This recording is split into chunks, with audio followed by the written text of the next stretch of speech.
So today's guest is Jackson. I'm gonna pronounce your name wrong. Calame, Close, Callum. Calum. That's what it was. You Callum. got it. Okay, there we go. I know. So I always have to get one wrong, so that's okay. But yeah, today's guest, Jackson Callum, who is the founder of First Class Business, and basically what he does is he helps entrepreneurs avoid collapse and become a powerful force in their market, basically ensuring that your business can avoid that dreaded 96% failure rates. Jackson, thank you very much for being on. How are you doing today?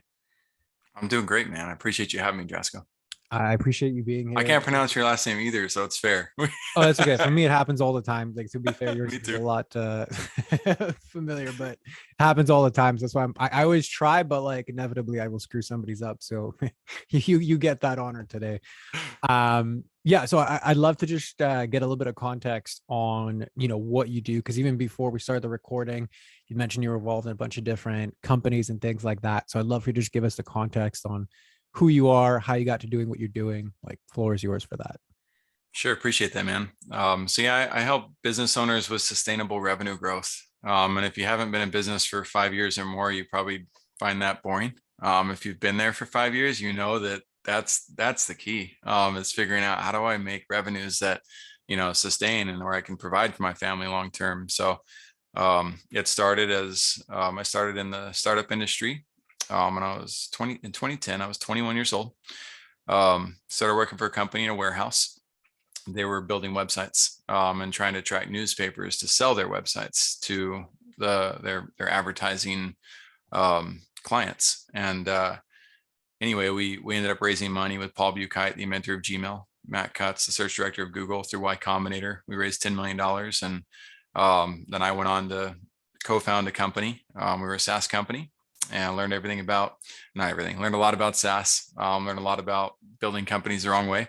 Took us 3 years. We got to 36,000 recurring monthly revenues, helping restaurants with their reservations.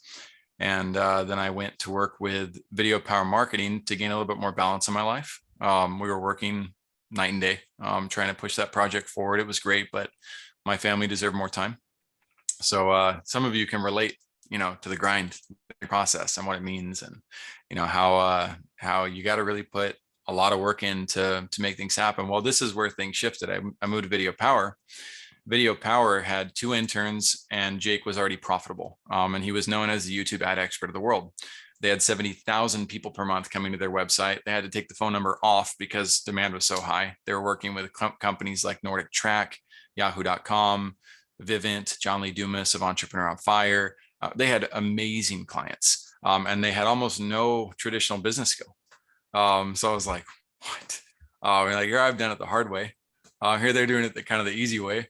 And it gave me a humbling opportunity to realize that, okay, you can combine the worlds of viral growth with traditional business and scale it properly. And so anyway, long story long, First Class Business came about through that experience of helping businesses in different capacities and realizing that if you serve people well and you learn the trade of advertising and irresistible offers, then there's actually a formula and a bridge that exists to help people grow. So that's what we help people do.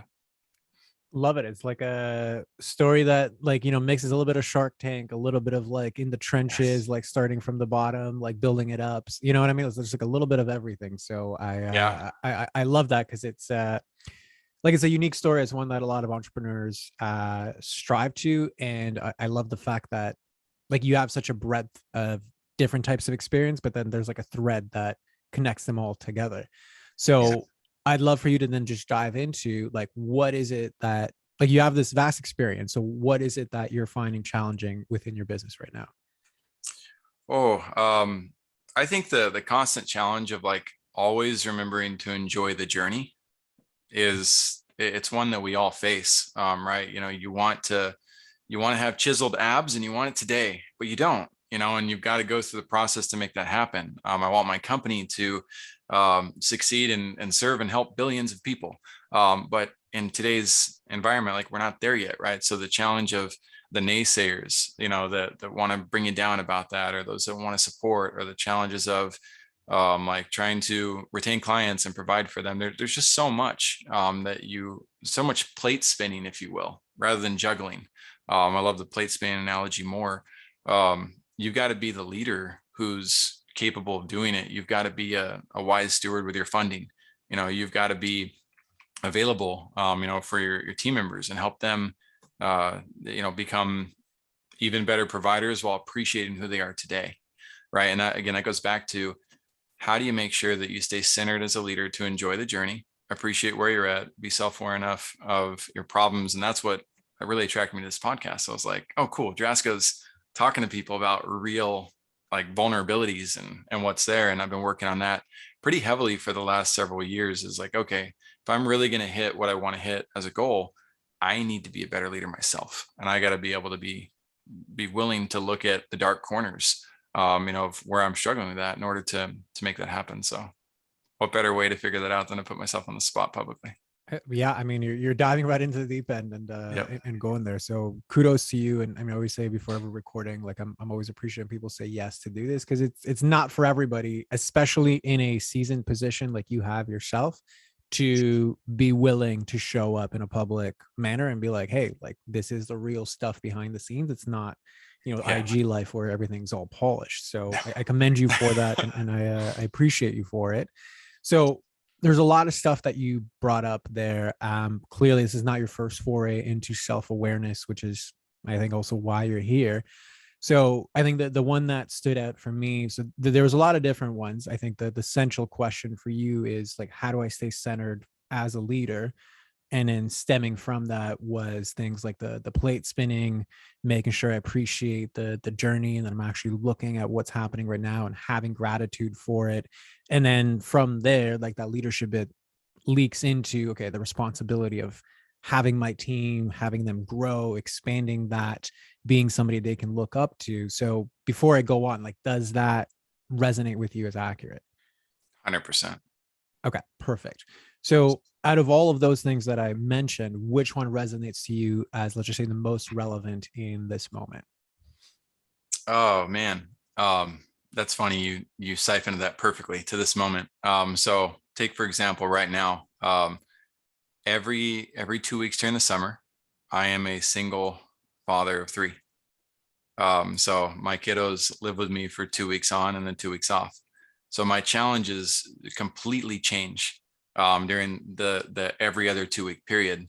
So right now, the opportunity and challenge at hand is, okay, how do I show my kids how valuable they are and how important they are, while also showing them the importance and value of work, and make sure that their lives are taken care of. They get what they need done during the day to feel productive and to feel balanced and to feel loved, while also running my company. That's the biggest fine line that I navigate during this season. Got it. So basically, every 2 weeks, I have a complete change of my schedule. Like suddenly my role shifts from, the stuff I need to do for my company to I am now a dad taking care of two kids. And then how do I balance? Sorry, three kids. My bad. My bad. You're good. So how do I balance showing my kids that they're valuable, that they matter, that they're significant, that they're not just here to pass time, while also teaching them how do I like value work, and that there's value to be the role model for them there, and then also balance that with actually getting some work done during that 1 week. So would that be accurate for you? Yes, and to be fair to my fourth child, who's part of that equation, I have help. Right, I have a wife who helps me on the fourth. So I don't want anybody to feel left out. I'd be like, why is he counting his kids wrong? No, it's just I get to play a single dad of three, in addition to running my normal full-time household. So yeah, man, that's the challenge. Yeah, that's it's a definite challenge. So what I would then ask you to dive a Mhm. bit deeper into this is internally, like what is the dialogue that happens internally for you when you are presented with this challenge? Hmm. Um, there's always that. I think the imposter syndrome, right, is a big piece, right? There's that challenge of like, am I good enough? Am I doing the right things? You have to learn to quiet that on a regular basis, and really just understand that you can only do so much, right? Your best effort is what you need. Fortunately, like I've never, and this isn't to judge anybody out there, but I've never drank alcohol, never wanted to. I come from a family of a ton of alcoholics, and I never wanted to touch it because of that. So I think that gives me an edge where I don't, I'm not susceptible to the heightened emotions that come with becoming intoxicated, and so that allows me to see this challenge with a little bit more level-headedness. That means that I also, though, need to be very careful to remain grateful. Right, whatever's accomplished during the day. It can be really easy at the end of the day. Yesterday, I was so scattered. There was so much going on. There was so much that needed to be done. Before I could unplug, I finally took some time to redo my to-do list. And just crossing off pages, pulling it. If I hadn't taken the time to do that when I left the office to see my kids, my brain would have been all over the place. My emotions, therefore, would have been out of whack. I would have felt extremely stressed and high anxiety, and that would have affected the rest of our night. So, taking the time to do that and center myself. Sometimes I don't do that, and you know what happens? I end up being stressed as a dad. I end up with certain like little things will happen. Hey, you guys stop fighting like that. I realize like I'm joining the fight. By bringing that mental baggage and that stress into the equation, I'm like, oh, I just told them not to do what I'm literally doing to try to fix this. And again, whether you're a single parent or a parent, or you got a puppy, or whatever else, family, a mom that you take care of, there's lots of people. We're always trying to take care of somebody in our life and belong. So it's important to be in a state of mind to where we show up the right way for all relationships. And sometimes it's hard as an entrepreneur to shut those valves off. Absolutely. It's like those conflicting roles that I have to both keep in my head and outwardly express in a safe, effective, like productive manner. Right. Yes. So there's a bunch of questions I'm going to ask to follow up, but just with that piece, because there was a lot of stuff around, okay, like how do I show up for my kids? If I'm taking the stress from work and I highlight that to my kids, like, am I being hypocritical in some ways? So would it be accurate for you? Does it resonate for you to say that there is a level of guilt there when that does happen, or that doesn't resonate? No, of course. Of course there is. And I I don't mean to like precede the coaching opportunity, Jessica, with it, because I can always use more. But one of the biggest components to that is just, being in tune with the idea of forgiveness. Right. So I'm an extremely forgiving individual. And I've had to learn over the years to, how do I do that for myself? Right. How can you feel a sense of guilt? Like, man, I did that wrong, but how do I instantly, forgive myself so that I can restore, that relationship quickly and move on from it. Some people aren't used to that. Some people don't even like that. They think you should take time, to figure things out. And sometimes that's necessary, but um, so I would say the guilt is short lived, because I quickly remind myself, like, no, like I made a mistake. I'm human, and it's time to move on from that, recover from it, heal from it, and keep going. So, Got it. Okay. So in that case, well, the first one was, I think that's very valuable that you can do that turnaround quite quickly, yeah, like recognizing, okay, I did something bad, therefore I feel guilty, but I don't let that deprive into shame where like now I am bad. I'm adding the judgment to it and I'm adding that extra charge and baggage. So I think that's a beautiful thing. Especially with regards to like how does you show up to your kids, because you're modeling the behavior you'd ultimately want them to have. correct. So there's a bunch of other things that you mentioned when I initially asked you, like when it comes to your kids and this dynamic of I got to balance the business with everything, what are the inner narratives that pop up, right? So one of the things you mentioned was imposter syndrome. Am I good enough? Am I doing the right thing? So can you elaborate on, like, let's just say imposter syndrome, Absolutely, like where man. does imposter Let's get syndrome raw come with from? it. So, every parent's different too, right? So I've got an ex-spouse. She's a great woman. And she's got her own way of doing things, right? And so we have different dreams for our kids, and that's always the constant battle, right? Is okay. Um, she might not care as much about tablet time, or it feels like that from my perspective, right? But then I'm watching that movie Gifted Hands by Dr. Ben Carson. And I'm a lot more like his mom was, where she turned the TV off and she's like, all right, you're both going to read 2 books per week and you're going to write a report and give it back to me. And they hated it. They didn't want to do that. They hated it at first. And then over time, they developed their skills. They got out of the hood. They got into a position where one's a doctor, one's an engineer, or a surgeon rather, an engineer, and one running for president.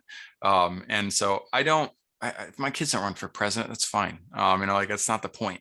But I want to set them up for the best life possible. So right now, what they're doing is they have stations that they take care of. So they do 30 minutes of reading, 30 minutes of writing, 30 minutes of scripture time, 30 minutes of creative time, 30 minutes of piano, 30 minutes of guitar or science. They get to choose which one on that, 30 minutes of playtime. And that keeps me focused on work. It keeps them busy. They come in once in a while and ask for help on something, but they're 10, 8, and 6. So they do a pretty good job of helping each other on that. It also leads to great siblingship. But my point with that is sometimes I'm like, man, am I being too rigid? Is this unfair that they go and they live a very different style of life, with their mom, and then they live a very different style of life here? Is that good for them or bad for them? I was the kid in the same boat. So, I've got my take on it. Are they getting enough time with their friends? Should we be working on finding friends here? Should we not? I think every parent that cares about their child, has certain degree of questions like that. Do we spend enough time with church stuff, and developing faith? Or if I'm constantly putting faith in front of them with the limited time that I have with them, are they going to hate spending time with dad? Because dad's always work and no play. If I only play, that was my first year. I tried to be the fun, the cool parent, the one that won them over, right? And then I was like, crap, man, my son is going to grow up and think that dad never works and that dads don't have to work. So I'm just going to actually pause you right there. Okay. And it's not because I don't believe what you're saying is relevant. I think it highlights how much you care about the impact that you have on your kids and like how important that is. And rightfully so. Like it's a beautiful thing. Mm-hmm. The reason that I wanted to interrupt is like the original question was like, where does, like you mentioned imposter syndrome. So where does imposter syndrome fit into what you described? And where your brain went to was really like making this beautiful highlight of like all of the checklist things that you think about from the second person perspective of your kids. That all may or may not be true in that perception. And like, like we're never going to know until we like talk to them. So really, I want to shift the focus back onto the one person you do have control of, which is yourself, and really turn the mirror around. Like, okay, well, what does this mean about me? Which part of me goes into imposter syndrome about all of the caring that I'm actually demonstrating and everything that I'm sharing right now? Interesting. Teach me. I need to understand this better. Perfect. So my question to you is like I guess it's a 2-part question, right? Number one, let's stick with this. Like, why do you think your brain went to the second person of, well, this is what I do for my kids, instead of looking at, well, what does that mean about me? I don't know. Maybe that's where an area of self-awareness that I'm unsure of. Like, I don't know how to answer that, to be honest with you. Okay, perfect. If nothing's coming up in terms of like I have an answer, how do you feel right now in this moment when I ask you that question? Super intrigued, like excited. Okay. And where do you feel that excitement in your body? Mostly like here. So somewhat in my brain, I can feel it behind my eyes. This is funny because I don't know. This is new to me. That's okay. So the part in your brain and behind your eyes, does that feel like excitement, or does it feel like I can't really see what's there? It feels like a bright light, to be honest with you. It feels like a bright light. Okay, perfect. Yeah. And what feels more relevant, the bright light that's in your head or the excitement in your chest? What feels more relevant is the bright light, but what feels more powerful is what's going on down here. Okay, perfect. So 2 very kind of poignant aspects showing up at the same time. So which feels more relevant to explore in this moment right now? Both. And Both. you're talking to a guy who loves to learn. So, Yeah, so okay. I that part I've already I've already established. So all good. So okay, let's just start with the light in the yeah. back of the head, or like the Okay. back of the eyes. Okay. Hypothetically speaking, if that part could talk, what might it say? Like, yay. I guess yeah, it would be excited. Perfect. Like For what? celebrating. Hmm? For what? Because I feel like you've unlocked something about me that I haven't unlocked about myself. And so it gives me a chance to understand myself better, which will improve my life. Okay. And what might that be? What might what be? What do you think I have unlocked right now? I don't, well, this second person aspect, or like the ability to address, like, you've caught something about my speaking pattern that I can't put a finger on myself. And so I'm trying to figure out how to put a finger on it, but I don't know it yet. So Perfect. That light, does it still have anything else to say? I don't think so. Does it need anything from you? I don't think so. Beautiful. What about the excitement in your chest? So same question. If hypothetically that part of you could talk, what might it say? Um, it's a little more nervous. Okay. It's a little bit more, I don't say it's kind of leaning towards fear of the unknown, I would say. Okay. And does it feel secure and safe to lean into that unknown? Absolutely. Beautiful. So if you allow that part to lean into the unknown, what might it explore or find there? Um, I guess I, I guess it's kind of the establishment of fears, right? Again, I don't know how to be more than general about that. To be honest, I feel myself circling back to fear of the unknown and fear of success, but fear of failure. If the darker side of what I feel is um, am I truly enough? Right? Am I truly being enough to those who need me? But the I guess more uplifting side is more just like, go with this. It's a sense of calm too. It's like Drasco's onto something. Let's follow him. Okay. So there's a sense of safety as far as Yeah. like it's okay to be here. Yeah. But then there is, for lack of a better word, ominous aspect that I think really taps into something deeper. Because you mentioned, okay, I have this fear of success, I have this fear of success. Like, am I actually enough? Which ironically is exactly what brought us to here, because you had off the cuff just mentioned imposter syndrome when talking about, how do Yep. I take care of my kids? Which imposter syndrome fundamentally is a label we put onto the sentiment of, well, am I truly enough?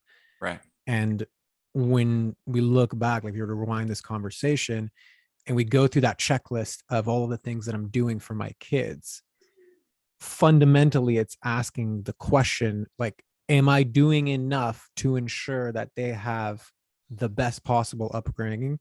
Right. And you can correct me if I'm wrong here, but like you mentioned the alcoholism, so I'm sure there's some like family patterns that I don't want to be repeating with them. So like, am I being the best example? Am I taking care of them the best? Am I teaching? Like, am I enough as a parent while also juggling that in the business? So how does all of that land for you? Yeah. It's I've got a lot of life experience and had a lot of life experience early on too.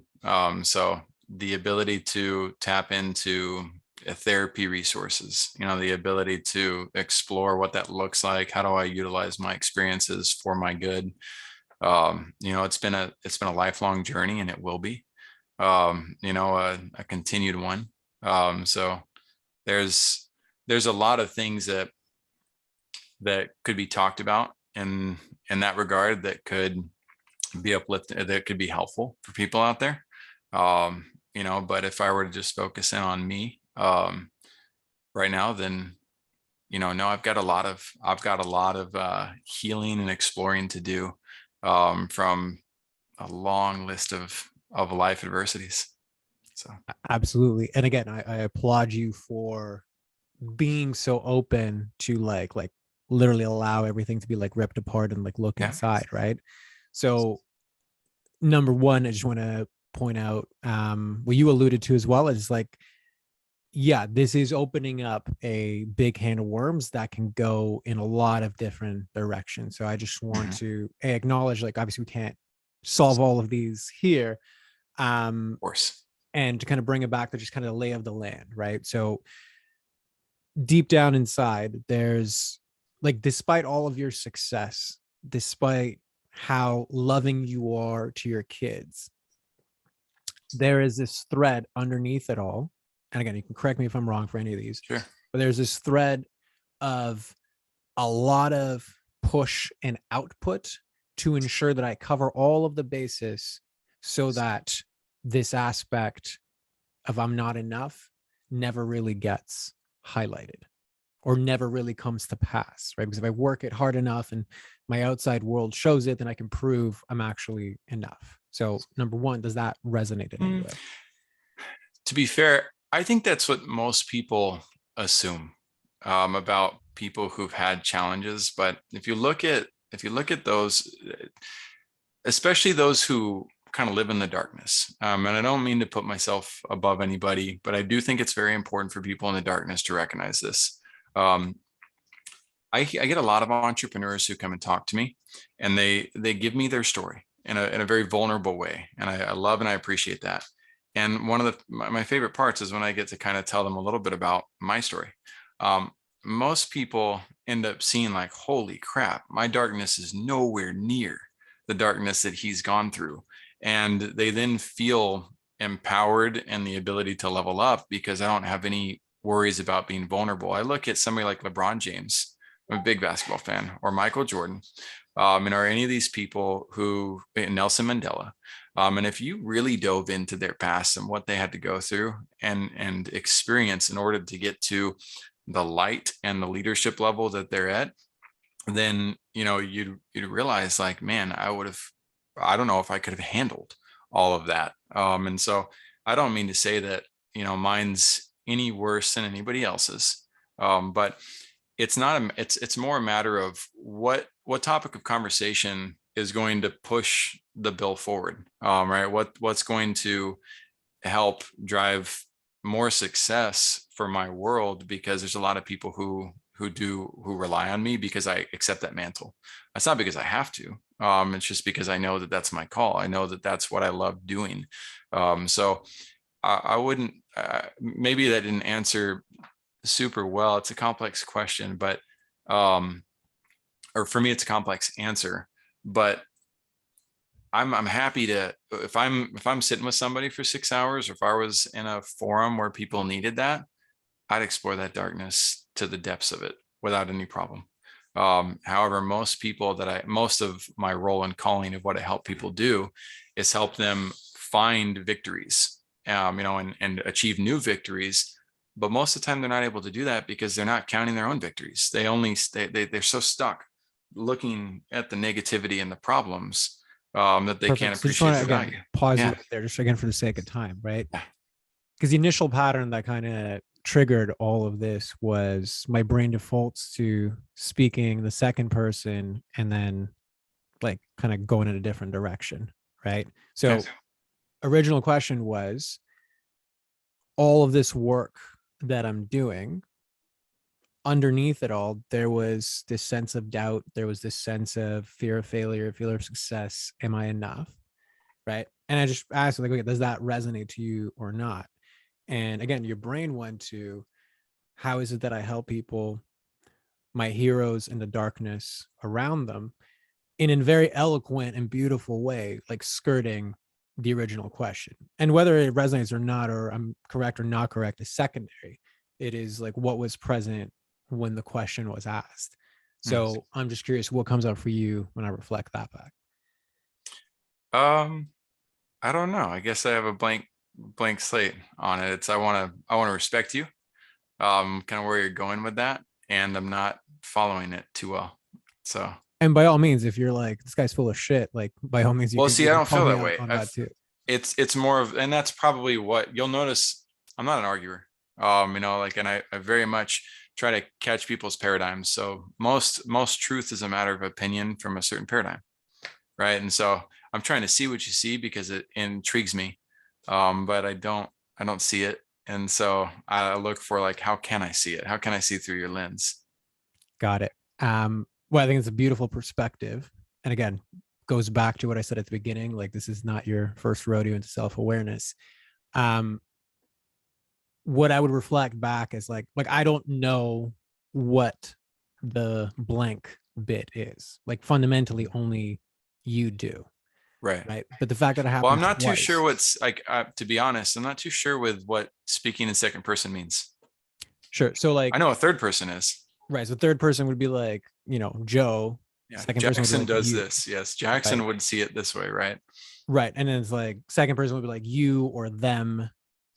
It's that like in this instance with my kids, right? It's like that second, third, like it's just Ah, what I'm getting at is like you're removing, it's like I'm trying to answer an I question by continuously removing a layer out with something that sounds beautiful, it's well articulated, and it for makes an a lot of audience. sense. Right. Yeah. Whether, if it's for Makes an sense. audience or for something else. But the reason why I pointed out and the reason why I was cutting you off is for people that are very smart, for people that are very eloquent, Mm-hmm. their primary strength will usually become their first distortion. So, as an example, like if I'm Love really it. smart, I will try to outthink my way out of emotions, and that never works, right? Because this is how I solve problems. This is how I get usefulness and Right. significance, right? So, in your instance, right, there was two times in this Mm-hmm. conversation, especially when it started to go into, like you said, the darkness, your brain defaulted to trying to get out of it in your strength, right? So I don't know what's behind that, and that would take a lot more exploring. It's just more that's what came up, that's what Yeah. I reflected back, and then that's what was present. um and I share that with you because I think it's relevant, because there is something there, and to explore it and to see how it results in your family life, how it results in how you show up as a leader, how it impacts your business decisions, is going to be quite relevant. Because if at the core of it is something to do with I'm not good enough, then like you said, paradigms, right? Like that is the lens through which you're going to view decisions. That's the lens through which you're going to view fulfillment in all of these areas. So that's the reason why I was pointing it out. So how does all Like that it. land for you? Well, I appreciate it. It's certainly worth exploring, and figuring it out. Of, you know who Taylor Welch is by chance? I've heard of that name, but I'm So not. he's got the sales mentor program and traffic and Yes. funnels Okay. pretty, I and know. Yeah. when Traffic he and taught funnels guy. about, yeah, when he Yeah. taught about the imposter syndrome, he talked about how, and I don't know how true this is, how true he gets, but it resonated with me. He talked about how Michael Phelps, when he's trying to beat his own record, um, naturally is going to feel imposter syndrome and struggle, with that thought of, am I good enough? Can I do this? So I don't know if that's the same level as, that's kind of what I feel about myself with the imposter syndrome. It's like, no, I'm going to continue to tackle scenarios that most people would never even dream of trying to tackle. And so am I going to deal with the imposter syndrome? Yes, I am. But do I have to struggle with that with my daily like decisions? And no, I'm not, I don't think so. I'm pretty happy with where I'm at. So that's where I'm kind of like, well, I respect the imposter syndrome, and I'm constantly putting myself in a position to have to battle it. But I don't know if that would be something that's relevant to my day to day. So I think I'll just add a nuance to that. I think what you're describing is like the aspirational aspect of imposter syndrome, which I think is actually very positive. And what I mean by that is like, going back to, I can't remember what his name is, but the guy who like ran the first 4 minute mile, it's Okay. like that has never been done before until that guy did it. So did he have imposter syndrome at that time? Like, sure, you can put that label on it, but fundamentally, that is different because he needed courage to execute on the competence that he had to then do the thing so that he has like legit confidence, right? That is a different quality than the imposter syndrome that's more fundamental to who I am. So it's like, if it doesn't feel safe for me to pursue that aspiration, it almost doesn't matter how I try to psych myself up here or how much courage I have. To some degree, like you can will your way through that, but there's always going to be that anchor and baggage if it's fundamentally about like who I am. And that is more the imposter syndrome that I was referring to. Nice. But definitely the aspirational one has a lot of significance as well. That's good to know. Does that make sense? I didn't think of, oh yeah, it makes perfect sense. And I can definitely see how I struggle with both.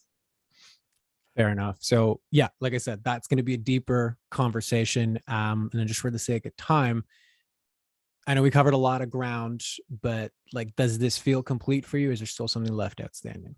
There's always something left, Rasco. Well, I guess, okay, for this container here today. We're good, man. Okay, Yeah. fair enough. Okay, so in that case, if you can just summarize in your own words, like, what did you come into this experience with thinking, like, was the issue or your expectations? And then what were the big takeaways and aha moments for you? Well, I came in very open-ended, open-minded.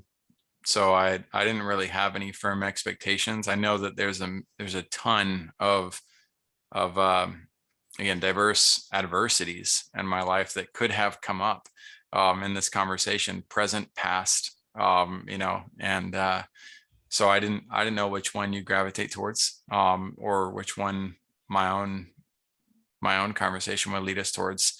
But yeah, I would say that it was really cool. It's really inspiring to see that you have an ability to kind of pinpoint things about my personality or the way that I think about things in a way that I haven't seen anybody else grasp.